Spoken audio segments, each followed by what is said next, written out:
প্রথম ওভারেই মুস্তাফিজুর রহমানকে পিটিয়ে তুলোধনা করল দিল্লি ক্যাপিটালের দুই ব্যাটসম্যান পৃথ্বী শা এবং ডেভিড ওয়ার্নার, যা দেখে উইকেটের পেছন থেকে রীতিমতো মুস্তাফিজের উপর রাগ ঝাড়ল মহেন্দ্র সিং ধোনি। হ্যাঁ দর্শক, বিস্তারিত জানতে পুরো ভিডিওটি না টেনে সম্পূর্ণ দেখুন। দর্শক, আজ ইন্ডিয়ান প্রিমিয়ার লিগ আইপিএল এর 13তম ম্যাচেই মুখোমুখি হয়েছে দিল্লি ক্যাপিটালস এবং চেন্নাই সুপার কিংস। আর আজকের ম্যাচে ষষ্ঠ ওভারে মুস্তাফিজুর রহমানের হাতে বল তুলে দিয়েছিল চেন্নাই সুপার কিংসের অধিনায়ক ঋতুরাজ গায়কোয়াড়। আর মুস্তাফিজুর রহমান বোলিং করতে এসে প্রথম ওভারেই খরচ করেছেন 19 রান, যার মধ্যে তিনি হজম করেছেন 4টি চার এবং একটি নো বলও ছিল। কার্যত প্রথম বলেই ডেভিড ওয়ার্নার মুস্তাফিজুর রহমানকে একটি চার হাঁকান।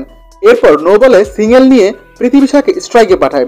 এরপর পৃথ্বী শা পরপর 3 বলে 3টি চার হাঁকান মুস্তাফিজুর রহমানকে। তাই দেখে উইকেটের পেছন থেকে মুস্তাফিজুর রহমানের উপর রীতিমতো রেগে আগুন হয়ে যায় মহেন্দ্র সিং ধোনি।